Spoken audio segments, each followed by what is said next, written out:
അസ്സലാമു അലൈക്കും. അപ്പം ഗേസ്, ത്യാഗത്തിൻ്റെയും സമൃദ്ധിയുടെയും സമാധാനത്തിൻ്റെയും ഒരു ബലി പെരുന്നാൾ കൂടി നമുക്ക് ആഗമനമായിരിക്കുകയാണ്. അപ്പോൾ നമുക്ക് ഈ അവസരത്തിൽ പറയാനുള്ളത്, ഇബ്രാഹിം നബി അലൈഹി സ്വലാത്തു വസ്സലാം നമ്രൂദിൻ്റെ തീക്കുണ്ടാരത്തിൽ നിന്നാണ് രക്ഷ നേടിയത്.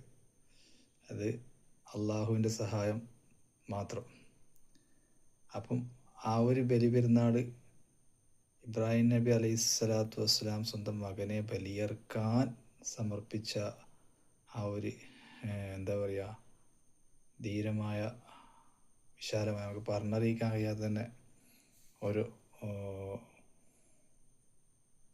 വിഷയമാണത്. അപ്പോൾ അതിൽ നിന്നും, നമ്രൂദിൻ്റെ തീക്കുണ്ടാരത്തിൽ നിന്നും ഇബ്രാഹിം നബി അലൈഹി സ്വലാമിൻ്റെ രക്ഷ നേടിയ, സ്വന്തം മകനെ പോലും ബലിയർക്കാൻ കൊടുത്ത രംഗം, ആ ഒരു ചരിത്രം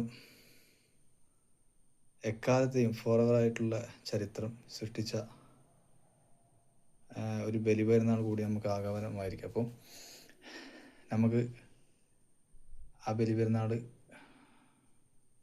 ഇബ്രാഹിം നബി അലൈഹി സ്വലാത്തു വസ്സലാമിനും അവരെ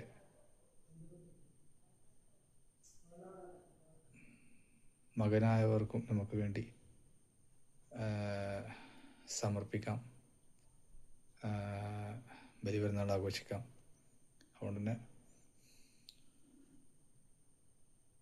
നമുക്കതിൻ്റെ പ്രകീർത്തനം ഏറ്റുപാടാം.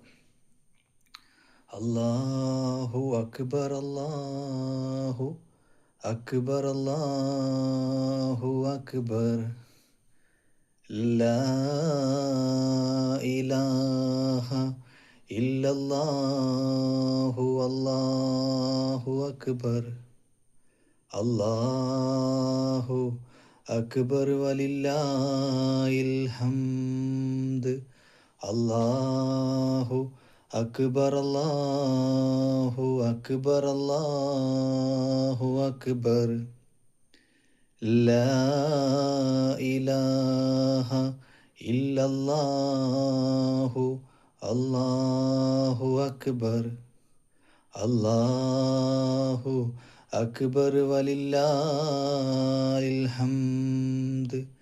ഇബ്രാഹിം നബിയുടെ തിരുവിളിയാളം കേട്ട് ഈമാനൊളിയുള്ള മനുഷ്യന് സഫർ പുറപ്പെട്ട്